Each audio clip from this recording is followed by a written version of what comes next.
Sejak pertempuran di Pegunungan Naga Kuning, ketiga orang bijak Mulan telah mengambil inisiatif untuk memimpin upaya perang. Hanya dalam setengah bulan, mereka sudah berhasil mendorong sampai ke kota surga. Karena tidak siap, Persatuan Sembilan Bangsa hanya bisa berdiri sendiri melawan musuh yang datang. Untungnya, tetua dari Persatuan Sembilan Bangsa Wei Wuya, salah satu dari 3 kultivator hebat di selatan surgawi, baru-baru ini menerima kabar untuk bergegas ke kota. Mengandalkan formasi besar kota, dia mampu mendukungnya selama sebulan penuh melawan pasukan prajurit mantra. Namun, kota itu menghadapi kekuatan gabungan dari 3 sage surgawi, beberapa kultivator berjubah hitam, dan 8 binatang raksasa. Dengan demikian, tidak butuh waktu lama bagi formasi besar untuk dihancurkan, dan kota surga jatuh ke tangan prajurit mantra. Tapi untungnya untuk Persatuan Sembilan Bangsa, mayoritas pasukan mereka di kota sudah mundur ke negara tetangga Yu dan Beliang. Pada saat itu, bala bantuan dari Jalan Benar dan Iblis serta dari aliansi Jalan Surgawi telah tiba. Dengan 4 negara adidaya bersatu dari selatan surgawi, mereka berhasil menahan sementara barisan depan Mulan setelah beberapa pertempuran skala kecil. Namun jelas bahwa tidak satu pun dari pertempuran ini yang benar-benar pertempuran sampai mati. Begitu kota surga direbut oleh Mulan, kota itu segera menjadi benteng pertama di selatan surgawi bagi para prajurit mantra. Aliran tak berujung prajurit mantra Mulan mulai mengalir dari dataran Mulan dalam jumlah besar. Masing-masing suku Mulan mengirimkan elitnya dengan harapan dapat menduduki selatan surgawi. Selain dari suku Mulan terbesar, suku Matahari Emas, yang disibukkan dengan memantau pergerakan suku melonjak di dataran Mulan. Setelah Mulan selesai berkumpul bersama, mereka akan mulai melakukan pertempuran sampai mati. Tentu saja, selatan surgawi tidak akan membiarkan ini tanpa perlawanan. Selain kekuatan 4 negara adidaya, sekte yang tidak terafiliasi juga mengirim orang, dan bahkan beberapa kultivator gelandangan berpartisipasi dalam upaya perang. Semua tahu betapa pentingnya pertempuran yang akan datang. Bahkan berbagai klan di selatan surgawi mengambil inisiatif untuk mengirim pasukan mereka sendiri untuk mendukung perang. Dengan mengambil alih kekuatan ini, keempat negara adidaya segera bergerak menuju perbatasan negara bagian Beliang dan negara bagian Yu. Melalui penggunaan teknik besar, mereka mampu membangun kota batu besar dalam semalam, memperlakukannya sebagai benteng untuk menahan serangan para prajurit mantra.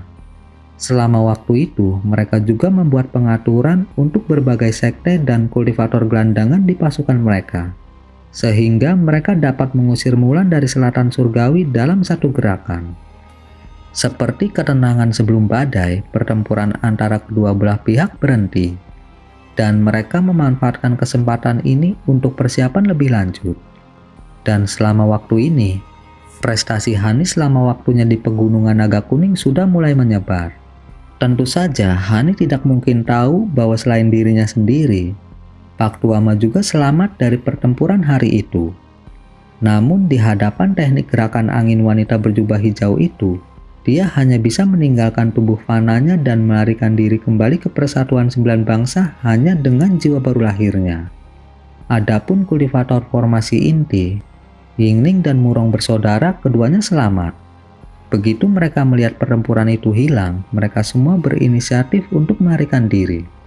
Dengan para penyintas ini, prestasi Hani dalam membunuh kultivator jiwa baru lahir berjubah hitam dalam sekejap diketahui oleh orang lain dan reputasinya melambung tinggi. Adapun mata-mata sekte roh pengendali Guswangpu, identitas aslinya hanya diketahui oleh beberapa kultivator kelas tinggi terpilih di antara negara adidaya. Itu tidak tersebar luas.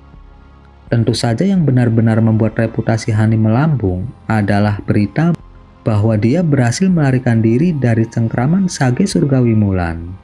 Ketika sage surgawi Zong telah kembali ke pasukan prajurit mantra, kegagalannya untuk membunuh Hani telah menyebabkan keributan di antara para prajurit mantra. Akibatnya, pria terpelajar itu memberi Hani penilaian yang sangat tinggi untuk menyelamatkan muka dan menghindari rasa malu. menilai kemampuannya sedikit di luar kemampuan seorang kultivator tahap jiwa baru lahir pertengahan. Secara alami, tidak ada yang meragukan penilaian seorang sage surgawi.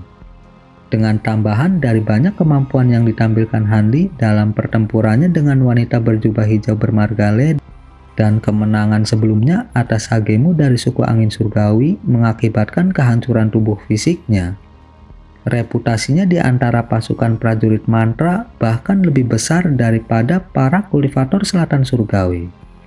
Tentu saja informasi ini akhirnya sampai ke selatan surgawi dan menyebabkan keributan juga. Tidak perlu dikatakan, banyak kultivator jiwa baru lahir lainnya juga telah membuat nama untuk diri mereka sendiri dengan cara itu. Bagaimanapun, kemampuan sejati seorang kultivator hanya bisa benar-benar diukur dalam pertempuran. Akhirnya, lebih dari setengah tahun telah berlalu, dan Hanli akhirnya muncul dari pengasingannya di sebuah lembah di negara bagian Yu. Feng Tuo adalah seorang prajurit mantra tahap pembangunan fondasi dari suku Mulan kecil. Meskipun dia dipuja sebagai tuan abadi di antara orang-orangnya, dia sekarang hanyalah seorang prajurit biasa di kota surga. Dia saat ini ditempatkan di sebuah benteng di perbatasan negara bagian Belian.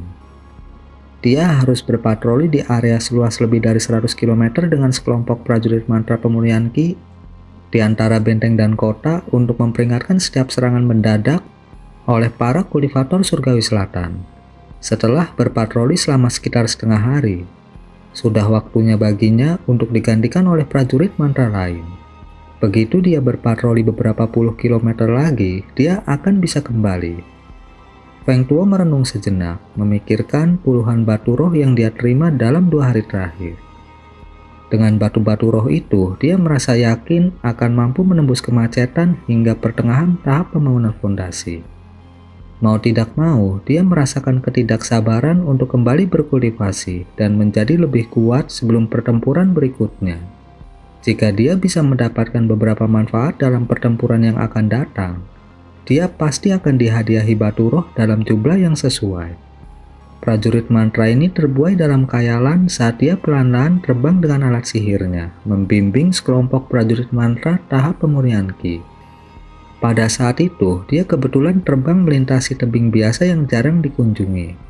Ketika dia berpikir untuk menyapu daerah itu, dia tiba-tiba melihat kilatan cahaya biru muncul dari batu, memperlihatkan seorang pemuda berjubah biru yang tampaknya berusia awal 20-an. Pemuda itu melirik kelompok prajurit mantra dengan ekspresi dingin dan tanpa emosi. Ketika Feng Tuo melihat dengan jelas pemuda itu, dia menyapu indera spiritualnya melewatinya dan merasakan nafasnya menjadi dingin. Kultivator selatan surgawi, dia setidaknya tahap formasi inti. Saya tidak bisa melihat kedalaman kultivasinya. Cepat mundur, orang ini bukan seseorang yang bisa kita tangani.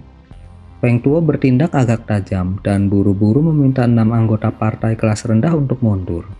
Dia kemudian melemparkan kantong binatang roh yang sangat indah ke udara. Pada saat yang sama, seberkas cahaya merah melesat keluar dari kantong dan berputar di udara sebelum menembak ke arah benteng. Pada saat itu, seorang wanita cantik berpakaian putih muncul dalam kilatan cahaya putih. Cahaya merah tiba-tiba muncul di dekatnya dan dia terkekeh sebelum menyemburkan kabut merah muda yang harum dan membentuk penghalang di sekitar seberkas cahaya merah. Dengan teriakan yang jelas, cahaya merah memudar untuk mengungkapkan seekor burung merah kecil yang mengambang di udara. Wanita muda itu mengulurkan tangannya dan menyuruh burung kecil itu terbang ke dalamnya. Setelah melihat ini, Feng Tuo merasa hatinya jatuh. Tidak dapat menjaga yang lain, dia dengan cepat membentuk mantra tangan dan tubuhnya bersinar dengan cahaya kuning dan langsung menembak beberapa kilometer jauhnya dengan menggunakan teknik penyelamat. Tetapi pada saat itu, pemuda itu menyipitkan matanya dan mendengus. Suaranya biasa saja, tetapi ketika Feng Tuo mendengar ini, dia merasakan telinganya berdenging dan pikirannya menjadi gelap saat dia merasakan bumi berputar di sekelilingnya. Para kultivator tahap pemurnian Ki lainnya juga tidak lebih baik. Dalam sekejap pemuda itu menanamkan kekuatan sihir dengan dengusannya. Para prajurit mantra jatuh ke tanah berturut-turut. Adapun Feng Tuo, Wanita muda itu tiba di sisinya dengan kabur dan mengangkat lehernya ke udara. Begitu dia mendarat di depannya, dia dengan manis tersenyum pada pemuda itu dan berkata, "Tuan, orang ini adalah pemimpin mereka. Dia pasti tahu lebih banyak." Tak perlu dikatakan, keduanya adalah Hanli dan Silvermoon yang telah menemukan bahwa negara bagiannya telah jatuh selama waktu mereka dalam pengasingan. Mereka sudah memiliki pemahaman kasar tentang apa yang telah terjadi. Hanli sudah menyuruh Silvermoon menyelinap ke area terdekat dan mengumpulkan beberapa informasi. Saat dia melewati area ini, dia menemukan rombongan Feng Tuo berpatroli di dekatnya. Hanli merasa hatinya tergerak dan memutuskan untuk menangkap kelompok prajurit mantra, menanyai mereka tentang urusan di sekitarnya dan menyelamatkannya dari kerumitan melangkah ke area manapun yang mungkin dijaga oleh Sage Surgawi. Dikombinasikan dengan teknik sihir Silvermoon, teknik air mata mimpi Hanli memungkinkan dia untuk dengan mudah mendapatkan apa yang dia inginkan. Hanli sangat menghela nafas lega. 3 Sage Surgawi mengambil giliran alternatif menjaga perbatasan. Tetapi rentang perbatasan ini jauh dari benteng yang dijaga oleh Sage Surgawi dan hanya dijaga oleh seorang Sage Mulan. Dengan kultivasi Hanli, dia seharusnya tidak memiliki masalah menyelinap melewatinya. Hanli kemudian menatap para tawanan dengan cemberut.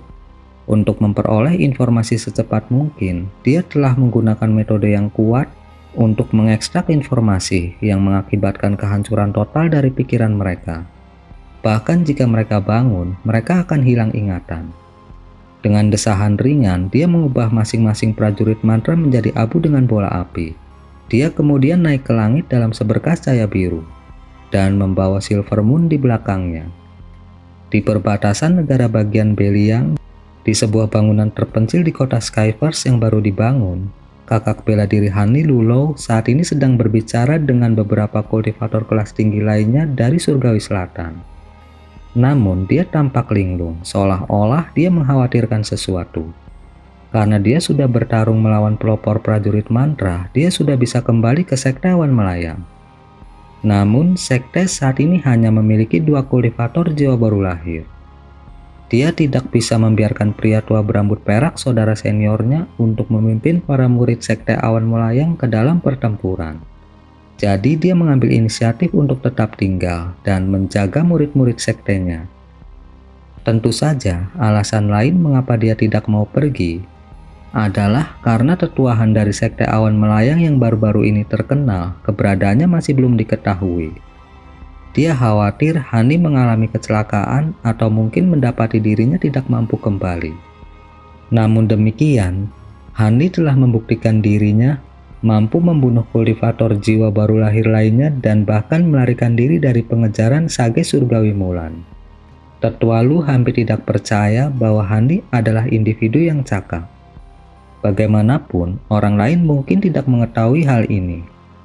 Tetapi dia secara pribadi tahu bahwa Hanli baru saja memadatkan jiwa baru lahir beberapa tahun yang lalu. Bahkan seorang Sage Surgawi telah menilai dia berada di level yang sedikit di atas seorang kultivator jiwa baru lahir pertengahan. Mungkinkah sekte awan melayang benar-benar mengumpulkan harta karun? Apakah Junior Han seorang jenius kultivasi yang muncul sekali dalam 10.000 tahun? Saat ini, Lulou sedang duduk di aula sambil merenungkan masalah ini, tidak menyadari apa yang dikatakan orang lain. Seorang lelaki tua berambut putih yang duduk di seberang Lulou dengan sopan bertanya, "Saudara Lu, apakah Anda menerima informasi tentang tetuahan?" Dia adalah seorang kultivator jiwa baru lahir awal dengan nama Su Changjing, seorang tetua dari sekte Mirage Aliansi Jalan Surgawi, dan seorang kenalan lama Lulou. Dia telah tiba di kota Skyverse sehari sebelumnya. Setelah jeda beberapa saat, Lulou tersenyum dan menjawab, "Tidak ada berita untuk saat ini, tapi sepertinya kakak Su menunjukkan sedikit ketertarikan pada kakak Han." Su Changjing tertawa, "Itu wajar saja. Dari nada bicaramu, sepertinya orang lain juga menanyakan hal yang sama. Hal ini seharusnya tidak mengejutkan.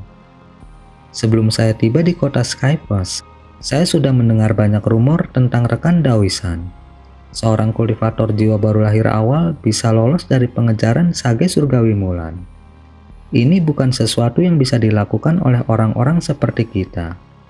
Selain itu, saya juga mendengar bahwa rekan Taoisan baru saja memadatkan jiwa baru lahir beberapa tahun yang lalu.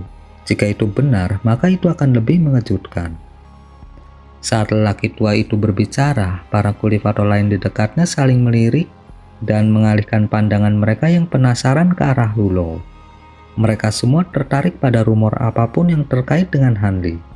Belum lagi desas-desus bahwa Hanli hanyalah seorang kultivator jiwa baru lahir yang baru naik. Itu adalah sesuatu yang belum mereka dengar, ada yang mengkonfirmasi. Itu, Lulo ragu-ragu sejenak. Kemudian, mengingat bahwa ini adalah fakta yang sudah diketahui oleh beberapa orang, dia dengan jujur menjawab. Itu benar, Junior Han adalah seorang kultivator jiwa baru lahir yang baru naik. Seluruh aula mulai bergerak, bahkan ada beberapa orang yang tersentak kaget. Kagum, Su Changjing berbicara dengan kekaguman yang lebih besar. Karena tetua Han memiliki kemampuan yang luar biasa di usia yang begitu muda, tentunya dia memiliki peluang besar untuk kemudian naik ke tahap akhir jiwa baru lahir. Saya harus memberi selamat kepada saudara Lu. Sekte Awan Melayang akan segera mengalami era kemakmuran, dan di masa depan seorang kultivator hebat akan bergabung dengan jajaran aliansi Jalan Surgawi kita. Yang lain merasa sebagian besar sama dan mulai mengucapkan kata-kata pujian. Lulo merasa agak senang dengan ini, tetapi dia tetap mengucapkan beberapa komentar yang rendah hati. Seorang pria parubaya dengan alis tebal lurus mengerutkan kening dan berkata, "Tetapi saudara Lu, meskipun tetua Han berhasil melarikan diri dari tangan seorang sage surgawi, saya khawatir luka-lukanya pasti parah. Kenapa lagi dia tidak muncul sampai sekarang? Saudara Lu mungkin harus mengirim beberapa orang untuk menemukannya. Jika Anda kekurangan orang, saya dapat mengirim beberapa murid sekte saya untuk membantu Anda." Nada suaranya tampak tanpa emosi. Lulo tidak bisa membantu tetapi menjadi tegang setelah mendengar kata-kata itu. Tetapi dia segera menjawab dengan tenang, "Saya tidak terlalu yakin tentang keadaannya. Tetapi saya yakin dia sedang memulihkan luka-lukanya dalam persembunyian." Sebagai seseorang yang hidup selama beberapa ratus tahun, Lulo dapat dengan jelas melihat kecemburuan pria parubaya itu. Dia adalah sesepuh sekte nomor 1 di aliansi Jalan Surgawi, Sekte Tangisan Poni. Mereka adalah sekte yang memiliki kultivator sahabat Dao yang mampu menyaingi 3 kultivator besar dari Selatan Surgawi. Itu adalah alasan mengapa mereka berdiri di puncak aliansi. Sekarang setelah dia mendengar bahwa Sekte Awan Melayang nantinya akan memiliki kultivator jiwa baru lahir tahap akhir, suasana hatinya berubah menjadi lebih buruk. Tapi dari ekspresinya, sepertinya dia benar-benar khawatir. Jadi tidak ada yang bisa mengatakan banyak tentangnya. Saat suasana berubah canggung, seberkas cahaya merah tiba-tiba memasuki ruangan, sangat mengejutkan mereka yang hadir. Itu berputar sekali sebelum terbang menuju Lulo. Dengan wajah terkejut, Lulo melambai ke cahaya merah dan itu meledak menjadi bola api sebelum jatuh ke tangannya. Setelah itu dia membenamkan indera spiritualnya ke dalamnya. Kegembiraan muncul di wajahnya. Junior Han memasuki kota. Dia saat ini di camp sekte saya. Saya harus mengambil cuti saya. Dengan paksa menekan kegembiraannya, dia memberikan penjelasan singkat sebelum buru-buru pergi. Yang lain tercengang untuk beberapa saat setelah melihatnya pergi dengan kabur. Masing-masing dari mereka mengenakan segala macam ekspresi. Mereka tidak menyangka bahwa tetua Han yang legendaris akan muncul sekarang. Su Changjing memutar-mutar janggutnya saat dia memasang ekspresi termenung. Adapun pria parubaya, dia tampak tenang. Tetapi jika seseorang melihatnya lebih dekat, dia dapat melihat jejak kesuraman dari wajahnya. Meskipun kota Skyforce adalah kota yang baru dibangun, di sanalah berbagai sekte dari 4 negara adidaya menempatkan pasukan mereka. Masing-masing faksi mengambil bagian kota yang berbeda. Adapun bagian tengah kota itu adalah tempat umum di mana beberapa kultivator gelandangan terkenal tinggal. Aliansi Jalan Surgawi terletak di bagian barat kota, dengan Sekte Awan Melayang menempati area seluas sekitar 5 hektar di bagian paling selatan. Lebih dari 200 murid Sekte Awan Melayang mendudukinya. Terdiri dari 7 kultivator formasi inti dan sisanya berada di tahap pembangunan fondasi. Hanli saat ini sedang duduk di kursi kayu di tengah aula utama di camp Sekte Awan Melayang. Dia memegang dagunya di tangan saat dia memasang ekspresi tenang. Di sisinya berdiri 2 kultivator formasi inti. Tuan Gunung Awan Api, seorang lelaki tua berpakaian merah, dan Tuan Gunung Poniks Putih, wanita bermarga Song.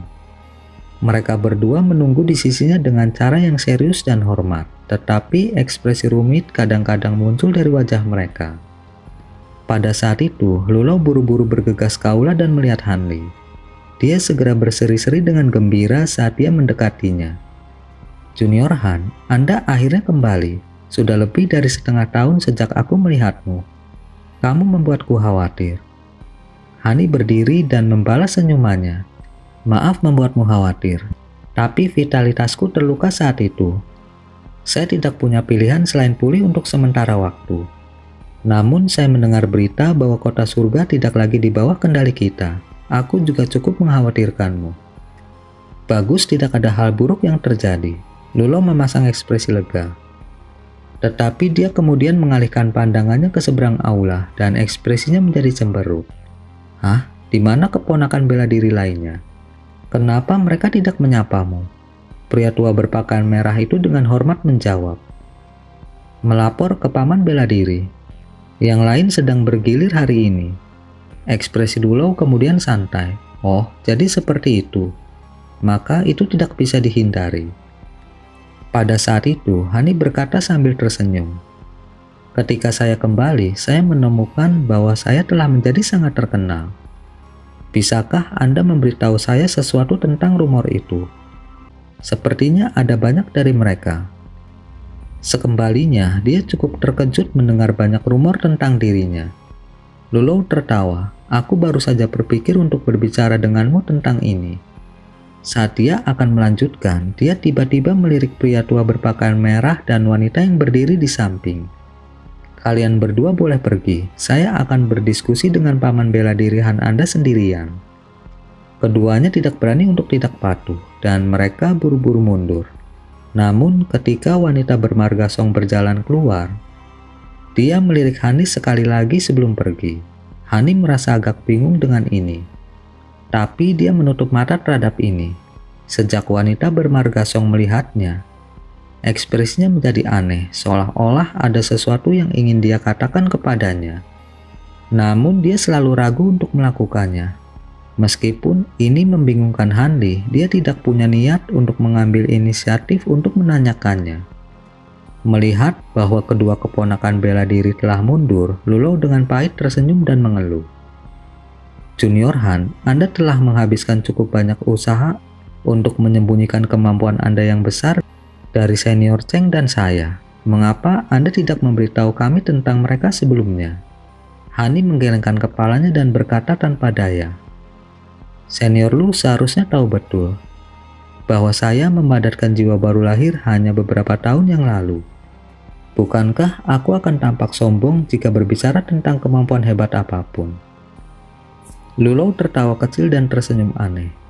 "Cukup, tidak perlu junior menjadi begitu sederhana. Meskipun musuh kita yang mengevaluasi kemampuanmu, penilaian mereka seharusnya tidak terlalu jauh.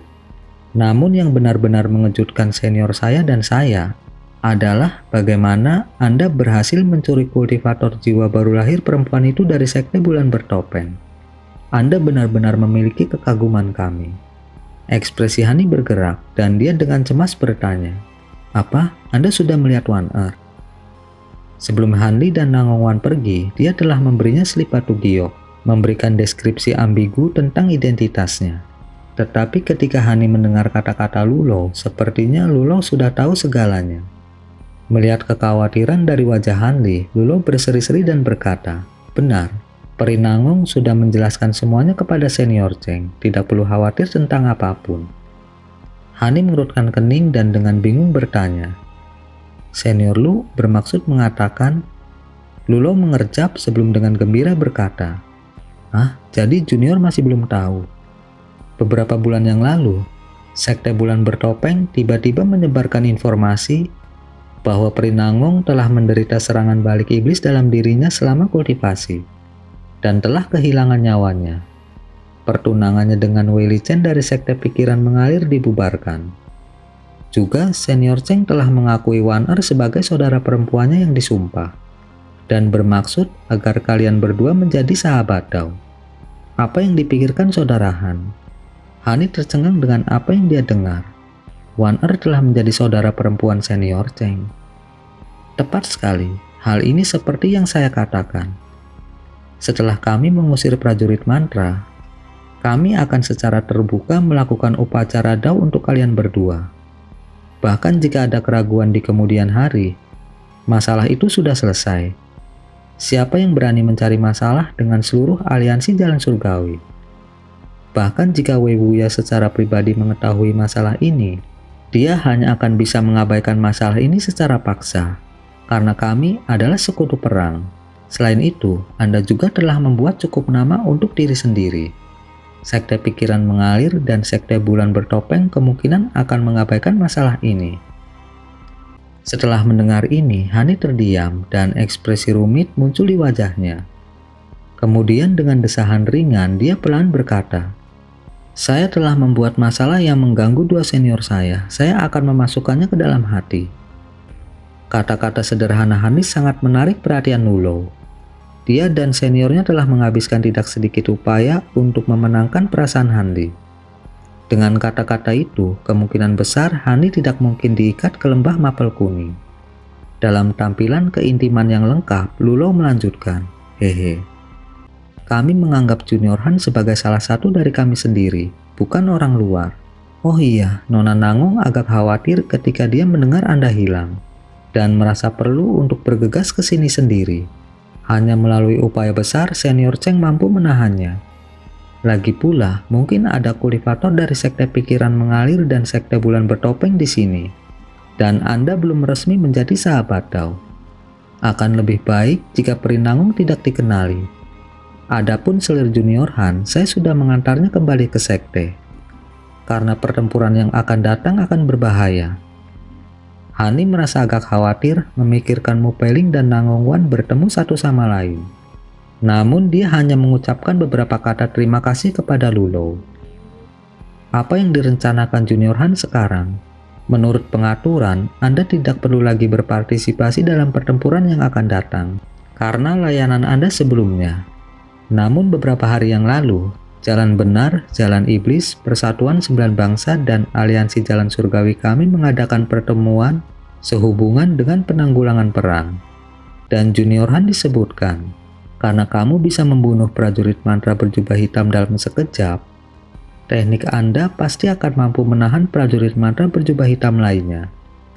Karena itu, mereka berharap Junior dapat berpartisipasi dalam pertempuran yang akan datang. Lulo kemudian mengungkapkan ekspresi ragu-ragu sebelum melanjutkan. Perwakilan dari Aliansi Jalan Surgawi juga percaya bahwa Junior Han akan menjadi aset militer yang hebat. Dan itu tidak dapat dimaafkan jika Anda tidak bertarung. Itu adalah agak mengejutkan Lulo. Hani tidak mengungkapkan kemarahannya. Sebagai gantinya, dia dengan dingin tersenyum dan bertanya, "Saya merasa dapat menerima untuk terus bertarung. Jika Selatan Surgawi benar-benar diduduki oleh Mulan, tidak ada hal baik yang akan dihasilkan darinya untuk sektewan melayang kita. Namun, bagaimana kesepakatan sebelumnya akan ditangani? Tentunya itu tidak akan dihempaskan begitu saja hanya dengan kata-kata." Lulo tersenyum pahit dan berkata, "Tentu saja tidak. Dengan tambahan jasa Junior Han membunuh kultivator berjubah hitam dan menemukan mata-mata Mulan, aliansi berjanji akan mematuhi kondisi apapun yang Junior Han inginkan. Jika Anda terus berjuang dalam perang, mereka akan berusaha memuaskan Anda sebanyak yang mereka bisa sebagai kompensasi." Ekspresi Hani bergerak sesaat, tapi dia tetap tenang. "Mereka bersedia memberi saya kompensasi, itu mudah dikatakan. Tetapi saya perlu berdiskusi tentang kondisi khusus ini dengan orang yang bertanggung jawab." Lulo tersenyum dan berkata, Itu juga bagus. Saya baru saja akan membawa Junior Han untuk pergi menemui pemimpin aliansi Jalan Surgawi. Selama kondisi Anda tidak berlebihan, mereka harus mau setuju. Tenanglah Senior Lu. Saya tidak akan berusaha untuk melampaui diri saya sendiri dan mempersulit Anda. Melihat bahwa Hani mengerti untuk bertindak dengan alasan, Lulo merasa lega dan berkata, Junior pasti bercanda, tidak perlu memberikan pertimbangan demi saya. Ini adalah tampilan kemurahan hati yang langka dari orang-orang tua itu. Anda seharusnya tidak menahan diri. Ketika Hani mendengar ini, dia tersenyum misterius dan tidak mengatakan apa-apa lagi. Setelah itu, Lulo segera memimpin Hanli keluar dari perkemahan sektawan melayang dan langsung menuju ke aula resmi Serikat Jalan Surgawi.